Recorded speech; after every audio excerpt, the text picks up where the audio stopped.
good fortune that for a very brief time we are allowed by Allah subhanahu wa ta'ala to sit in a gathering of the words of the Prophet sallallahu alaihi wasallam, the words of Allah subhanahu wa ta'ala himself, and overall remembrance of Allah subhanahu wa ta'ala.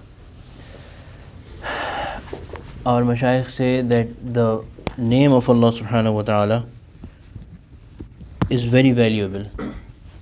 Allah subhanahu wa ta'ala does not let it go to people who will not value it fully, or will not try to value it fully.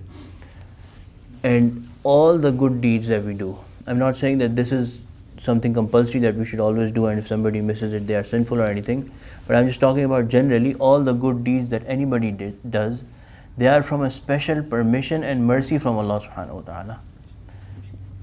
And every second of ibadat that we do, every ruku that we do, is from the permission and mercy of Allah subhanahu wa ta'ala. It is said that on the day of judgment, the kuffar who have not believed in Allah subhanahu wa ta'ala, when they will see Allah subhanahu wa ta'ala, they will want to immediately go into sajda, but their backs will be made of steel. Their backs will be made such that they will not be able to bend their backs. They will want to, but they will not be able to do sajda to Allah subhanahu wa ta'ala. In this world we see, I don't know if you notice this or not, a lot of times I have experienced this as well, and it must have happened to all of you as well. I am not the only one, that sometimes you have a firm resolve to come for Fajr, and you set your alarm, and everything is in shape and in order, but when you wake up, you notice that the time for Fajr is gone, no idea what happened to that alarm. What is that? Allah subhanahu wa ta'ala decides for people to come. Even when we are coming for Fajr, it has happened to me, you may have experienced this as well, that Allah subhanahu wa ta'ala has decided who is going to get the first rakat and who is not going to get it. Many times, I'm not pointing out to anyone, it's a general thing, it happens to everyone, it happens to me as well, that many times I am standing here at the musalla and I am extending the rakat and extending the rakat and extending the rakat, especially in Fajr, so that most people can come and join in first rakat, which is the sunnah of the Prophet ﷺ as well, that he used to make Fajr long. And when I'll make an unusually long Fajr rakat, right when I'll go into ruku, I will listen to that door opening and 2 or 3 people will come. So what is this? Allah subhanahu wa ta'ala has decided for everyone what are they going to get. So when Allah subhanahu wa ta'ala decides something good for us, then we should be really thankful to Allah subhanahu wa ta'ala about it. That, Ya Allah, we are not worthy of standing before you. We are not worthy of spending any minute.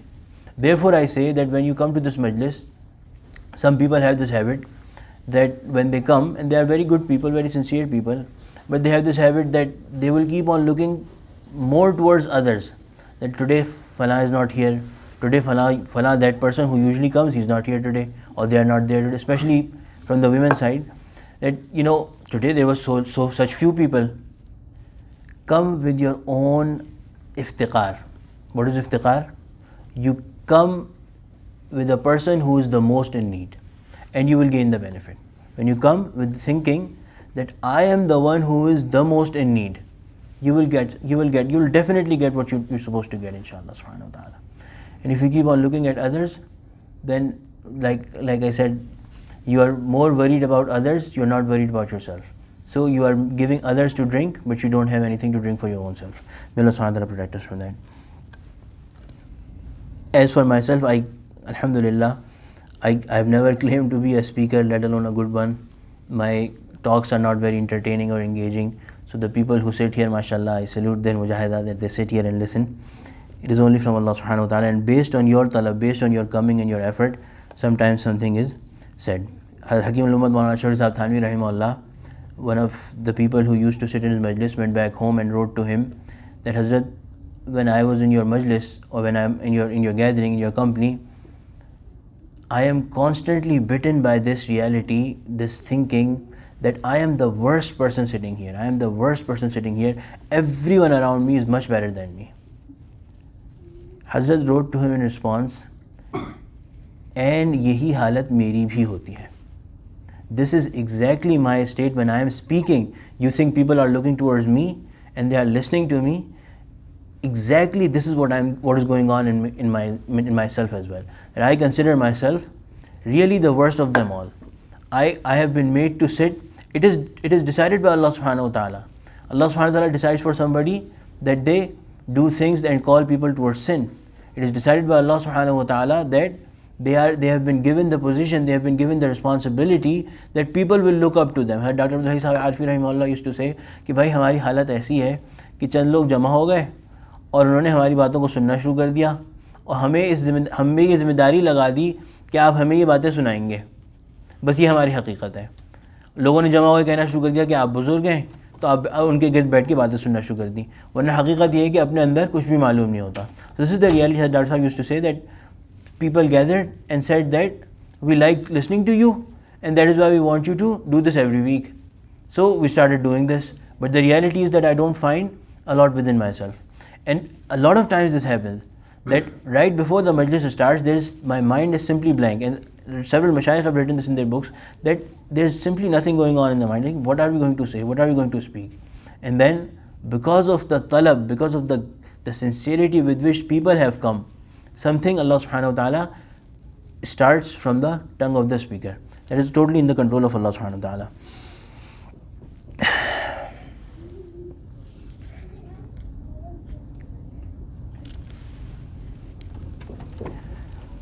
عن أبي أمامة قال قال رسول الله صلى الله عليه وسلم يطبع المؤمن على الخلال كلها إلا الخيانة والكذب. So today the chapter we are going to start is the opposite of truth or sincerity, which is lies, speaking a lie or breaching the trust. The first hadith here is that Abu Umama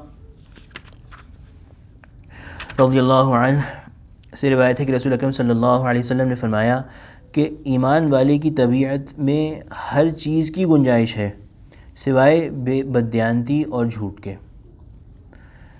Abu Umama radiallahu anhu has narrated the Prophet sallallahu alaihi wasallam said that a believer, they could do anything. Basically, they could have different qualities, but except for dishonesty and speaking lies.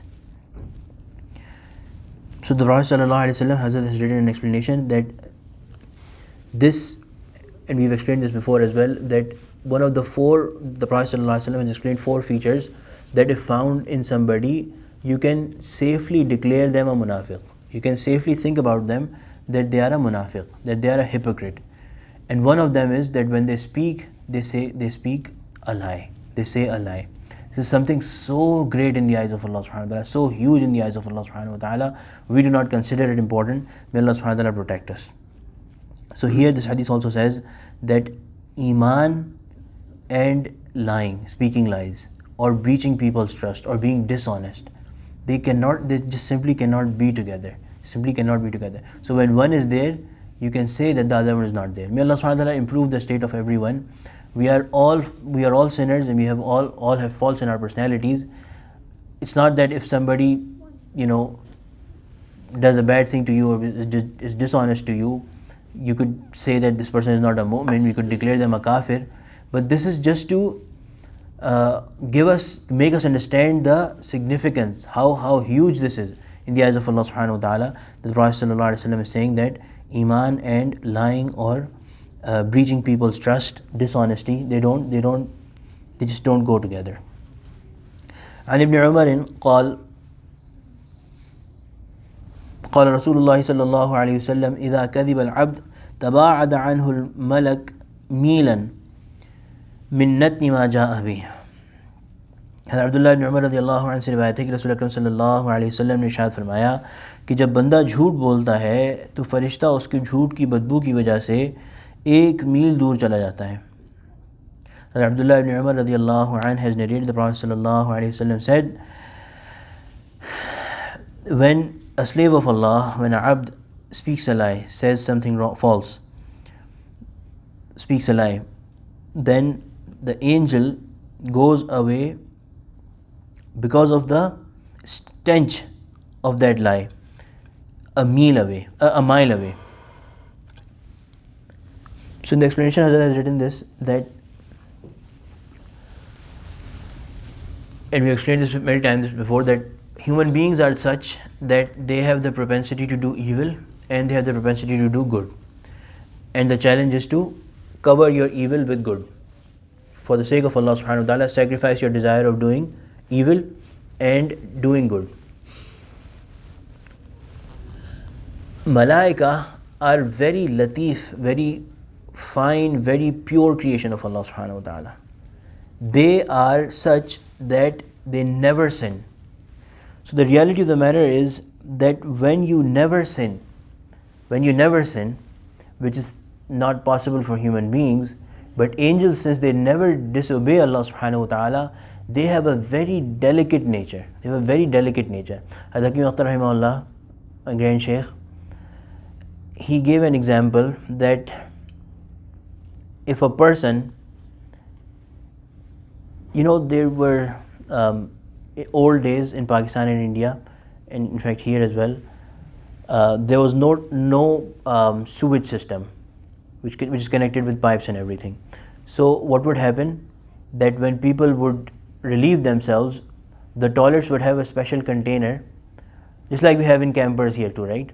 They will have a special container where all the diffuse will be collected, and then somebody who was called bhangi or somebody would come. That person, his job was that they would come and clean those boxes or those containers. That was their living. That is how they make their living. So Hazrat said that such people, they are so used to this environment of stench that there comes a time that they keep on doing it and they don't even feel it. And that's true. Science says that as well. Why do you, as soon as you apply some fragrance, you really feel it, but after a minute or two you stop feeling it? But whenever you go to some person who sees it for the first, or experiences for the first time, they experience it. The scientific reason is that our smell buds, in simple terms, that are found in our nose and the mucosa of our in nasal mucosa, they have this property of adaptation. They adapt. After a minute or two, they adapt to this new environment of fragrance, so they stop giving the brain a message that something pleasant is going on, or something, some fragrance is here. So these people whose job is day in and day out to stay in an environment of stench, they stop feeling it. They become desensitized to it, basically. Similar is the case of our ruh. If a normal person enters a bathroom or a place where diffuse is collected, their mind will start, blowing apart because of the stench and the smell. But they are doing this very comfortably. Similarly, Allah subhanahu wa ta'ala created every soul. This is the hadith of the Prophet sallallahu alaihi wasallam, that Allah subhanahu wa ta'ala, the soul of a child is created on the fitrat, or the nature of Allah subhanahu wa ta'ala himself. It's a very pure soul. Living in this environment, the soul and its qualities, which we call malakuti or angelic qualities of the soul, starts to become suppressed and become overwhelmed and overpowered by the nafs, which is our inferior self, which drives us in the direction of sin. وَنَفْسٍ وَمَا سَوَّاهَا فَأَلْهَمَهَا فُجُورَهَا وَتَقْوَاهَا. And this nafs derives energy from what it sees and what it experiences around us. So as we grow, our nafs becomes stronger and our ruh becomes weaker. The purpose of every good deed, and why there is intrinsic benefit, even if we know it or not, even if it is hard on our bodies and our minds and on our tabi'at, on our nature, is that it strengthens our soul and takes us back to that nature, which should basically, that is the natural nature, the way we were made, the way Allah subhanahu wa ta'ala wants to see us, and the only state in which souls will enter Jannah. Be very clean, very pure of sins. That is why we were saying in the Friday lecture today that there will be some souls that will clear the first test of Iman versus Kufr, which is the first balance, the first weighing of deeds would be, has this person ever said La ilaha illallah or not? If that La ilaha illallah is placed on one side of the scale, that La ilaha illallah will weigh that scale down and that person will be declared a Muslim. But the next challenge is that the deeds of Muslims will be weighed, and they will be weighed, and it will be seen if this person deserves to go into Jannah directly or they need to be cleansed first. They need to be cleansed first by putting into hellfire. So this is when somebody works on their soul, strengthens their soul by the remembrance of Allah subhanahu wa ta'ala. Ala bi dhikrillahi tatma'innul qulub. Remembrance of Allah subhanahu wa ta'ala, which is not only uttering the name Allah, Allah, Allah, which is also a very strong form of zikr, but also through good deeds, by remembering Allah subhanahu wa ta'ala, by listening about Allah subhanahu wa ta'ala, by saying about Allah subhanahu wa ta'ala, by looking at things through an eye that finds Allah subhanahu wa ta'ala, by thinking about Allah subhanahu wa ta'ala, which is a great form of zikr. Through all these forms of zikr, of remembrance of Allah subhanahu wa ta'ala, our soul becomes stronger and stronger and stronger, and when it happens, it starts to become delicate and delicate and delicate, hassas, hissiyat, having a finer sense of things, and even finer and finer and finer sense of things. Therefore, the people of Allah who remain engaged in the zikr of Allah subhanahu wa ta'ala, even a very small sin is very heavy on them, very heavy on them. You all must have heard about this. The name slips my mind, but there is one narration about Sayyidina Amir Muawiyah radiallahu anhu, or to this effect, and then there's other narrations about some mashayikh as well, that one night he slept and he did not miss Fajr, but his tahajjud was missed, because the Prophet ﷺ has said that at the time of tahajjud and time of Fajr, the shaitan does not want people to wake up, so he lures them to sleep. He literally pats them to sleep. So the shaitan came and made him miss his tahajjud. So he read Fajr, and after that whole day he cried so much that the next night shaitan himself came and woke him up for tahajjud. That if you don't wake up for tahajjud, you are going to cry so much, so hard before Allah subhanahu wa ta'ala, that you are going to get an even higher stage in the eyes of Allah subhanahu wa ta'ala. So these people, it is written about Hazrat Shah Abdul Ghani Puri rahimahullah, the Shaykh of Hakim Akhtar rahimahullah. Hakim Akhtar rahimahullah has said that he saw it himself, that one day Hazrat went out of his khanqah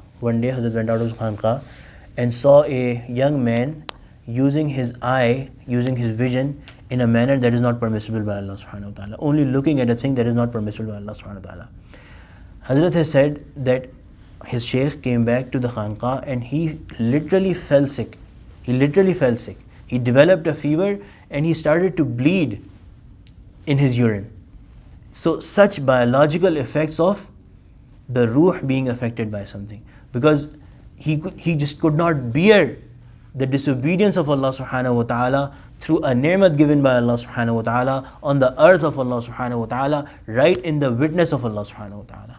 So my dear respected brothers, the point I'm trying to drive home is that when the soul becomes fine and delicate, it starts to feel the stench of things that common people don't. The stench of disobedience to Allah subhanahu wa ta'ala. And imagine if that happens to us, and may Allah subhanahu wa ta'ala do that to us, if that happens to us to whatever extent, isn't that a great thing to happen to someone? How great would it be that if through our nature we dislike disobeying Allah subhanahu wa ta'ala, it simply does not remain possible for us to disobey Allah subhanahu wa ta'ala. Would we want to achieve that state? Yes, we have to work hard for it, but the first thing that we can do is to ask Allah subhanahu wa ta'ala, Ya Allah, we are reading about these things, we are listening about these things, we are saying these things. The effect of the reality of these things, someday at least make us feel that. Someday make us reach that station where we actually feel what we are saying. May Allah subhanahu wa ta'ala accept that for all of us. the way to do it is that we learn it. Whatever we have to, whatever training you have to get it from a instructor, right? You cannot become trained for anything. You think about it. What you can, be it dunya, be it deen.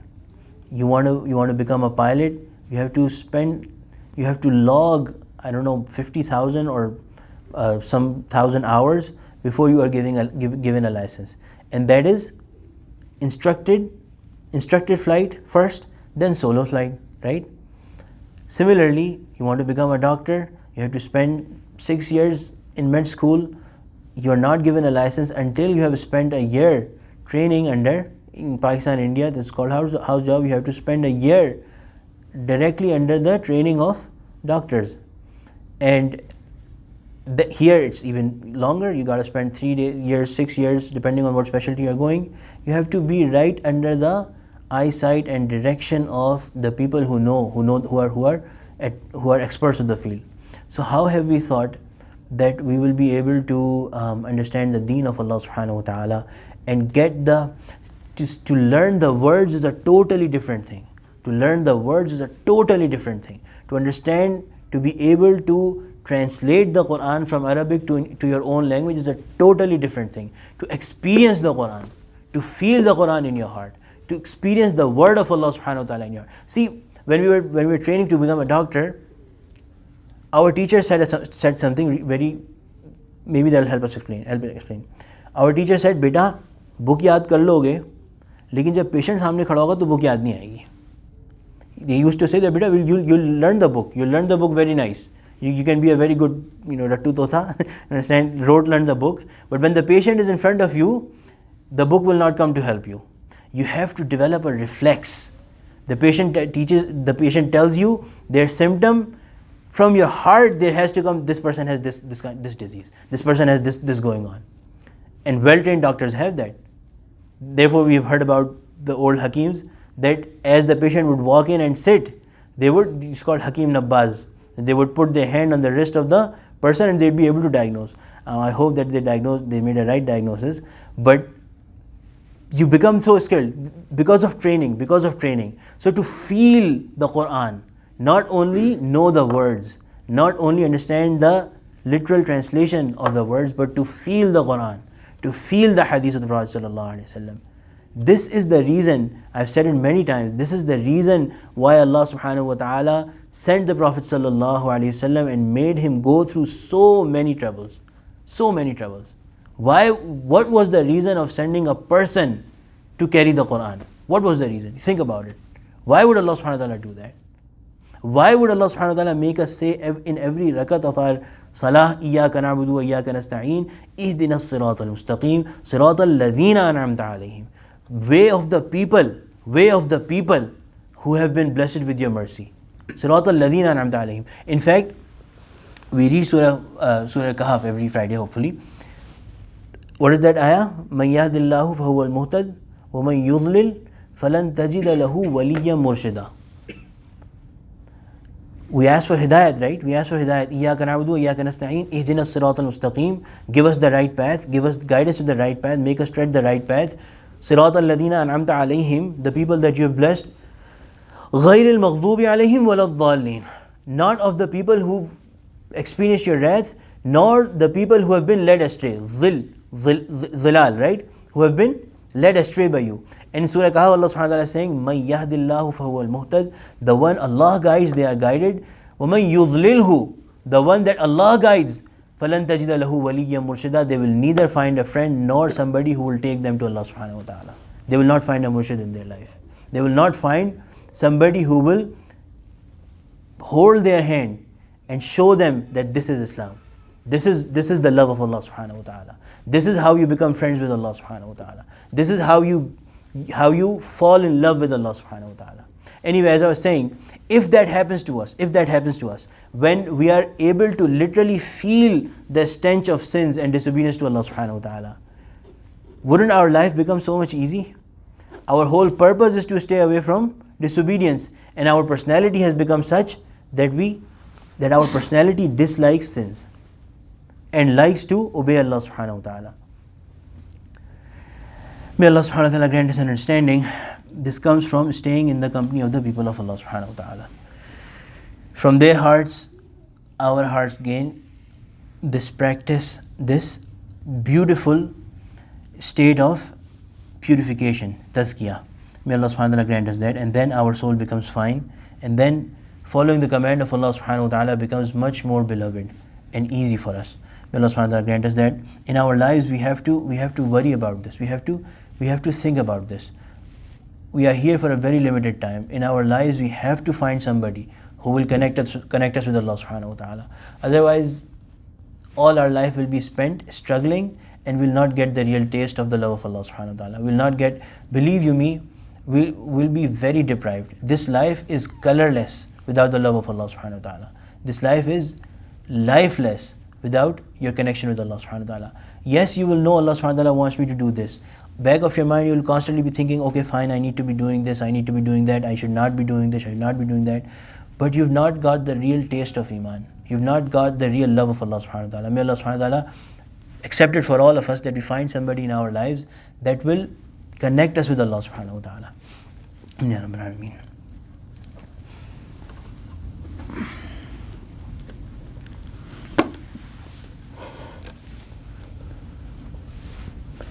Isha is 10 p.m. today, right? 8 p.m. today.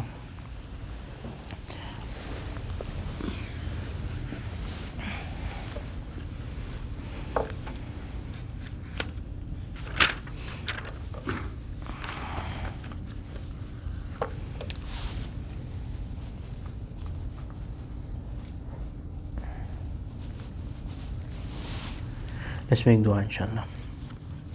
Alhamdulillahi Rabbil Alameen, salatu wassalamu ala sayyidil mursaleen. Rabbana zalamna anfusana wa illam taghfir lana wa tarhamna lanakunanna minal khasirin. Rabbi ighfir warham wa anta khairur rahimin. La ilaha illallah al-halimul kareem, subhanallahi rabbil arshil azim. والحمد لله رب العالمين. نسألك موجبات رحمتك وعزائم مغفرتك والغنيمة من كل بر والسلامة من كل إثم. لا تدع لنا ذنبا إلا غفرته ولا هما إلا فرجته ولا حاجة هي لك رضا إلا قضيتها يا أرحم الراحمين يا رب العالمين. یا اللہ ہمارے سارے گناہ معاف فرما دیجئے، اگلے پچھلے نئے پرانے ظاہری باطنی خفیہ علانیہ جو ہم نے اکیلے میں کیے یا اللہ یا اور لوگوں کے ساتھ مل کے کیے، یا اللہ جو گناہ سمجھ کے کیے یا اللہ ایسے کہ جن کو گناہ ہی نہ سمجھا، یا اللہ آپ سب معاف فرما دیجئے. آپ علیم و خبیر ہیں یا اللہ، آپ علیم و خبیر ہیں یا اللہ. ہمیں ڈر آتا ہے اس بات سے یا اللہ کہ آپ اس قدر لطیف ہیں یا اللہ، آپ نے اپنا نام لطیف رکھا ہے یا اللہ.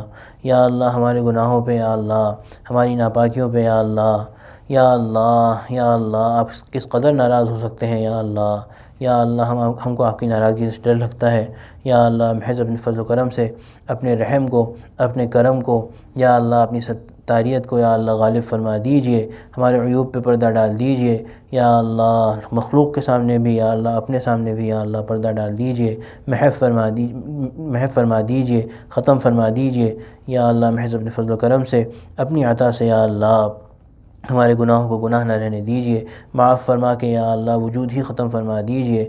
اپنے فضل سے، اپنے کرم سے یا اللہ ہم کو عزت دار یا اللہ شرف والی زندگی نصیب فرمائیے یا اللہ. وہ عزت نصیب فرمائیے جو واقعتاً آپ کی نگاہ میں عزت ہے یا اللہ. وہ شرف نصیب فرمائیے جو آپ کی نگاہ میں شرف ہے یا اللہ. یا اللہ اس دنیا کی حقیقت یا اللہ، یہاں کی بے ثباتی، اس دنیا کا ختم ہو جانا یا اللہ، اس دنیا کا کسی بھی یا اللہ قیمت کا نہ ہونا یا اللہ، یہ ہم پر کھول دیجئے. یہاں کے اسباب یا اللہ، یہاں کی چیزیں یا اللہ، ان سب سے یا اللہ ہمارا دل ہٹا دیجئے، ہماری نگاہیں ہٹا دیجئے یا اللہ. اپنے اوپر لگا دیجئے یا اللہ. یا اللہ یا اللہ اپنی دید میں محو فرمائیے، اپنی دید میں محو فرمائیے یا اللہ. اپنی ذات میں محو فرمائیے، ایسا محو فرمائیے کہ یا اللہ باقی کسی چیز کا دھیان نہ رہے یا اللہ.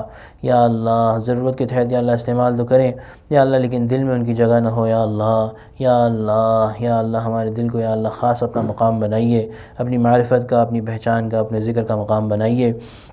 ہر لمحہ یا اللہ اپنی یاد میں محو رہنے والا بنائیے محض اپنے فضل و کرم سے یا اللہ یہ عزت یہ شرف ہمارے لیے قبول فرمائیے۔ یا اللہ ہم کسی قابل تو نہیں ہیں یا اللہ، لیکن یا اللہ آپ ہی کی توفیق سے یا اللہ آپ کے گھر میں جمع ہوئے، آپ کے رسول صلی اللہ علیہ وسلم کی احادیث پڑھیں، یا اللہ اب آپ کے سامنے ہاتھ اٹھائے بیٹھے ہیں، یا اللہ کرم فرما دیجئے، یا اللہ پیار سے ہماری جانب دیکھ لیجئے، اپنی رحمت کی کرم کی نگاہ فرما دیجئے، ہمارے دلوں کی حالت بدل دیجئے، یا اللہ اپنی محبت یا اللہ کوٹ کوٹ کے ہمارے دلوں میں بھر دیجئے، یا اللہ یا اللہ یا اللہ اپنے نام کی حلاوت، یا اللہ آپ پر ایمان کی حلاوت، یا اللہ آپ سے یا اللہ باتیں کرنے کا مزہ، یا اللہ یہ سب ہم کو خوب عطا فرمائیے، بار بار عطا فرمائیے، یا اللہ اسی کی دھن میں جینے والا بنائیے، یا اللہ آپ سے ملاقات کی دھن میں جینے والا بنائیے، آپ سے ملاقات کی یا اللہ تک دعا میں رہنے والا بنائیے، یا اللہ یا اللہ کفر سے یا اللہ کفر کی حربوں سے ہمیں ہماری نسلوں کو یا اللہ ہمیشہ حفاظت میں رکھیے۔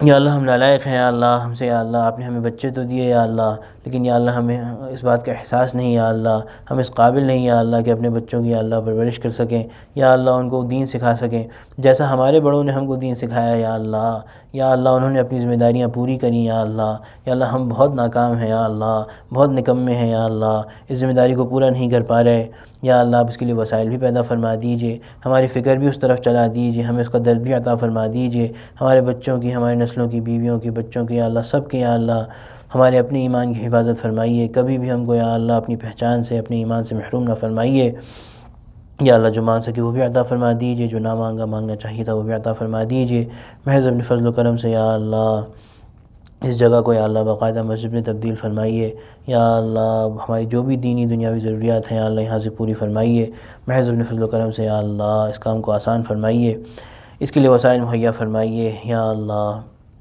اپنی جناب سے یا اللہ مقبول کام ہم سے لے لیجئے، تا عمر ہم سے مقبول کام لیتے رہیے، ہمارے متعلقین متوسلین سے یا اللہ چاہے خاص ہوں چاہے عمومی، یا اللہ سب سے یا اللہ دین کا کام لیتے رہیے، سب کو دین کا حافظ و محافظ بنائیے، دین پہ مرنے مٹنے والا بنائیے، پیارے حبیب صلی اللہ علیہ وسلم کو مقبول بنائیے، سمعنا وطعنا غفرانک ربنا وإلیک المصیر، صلی اللہ تعالی علی خیر خلقہ سیدنا و مولانا محمد وعلی آلہ وصحبہ اجمعین، آمین برحمتک یا ارحم الراحمین۔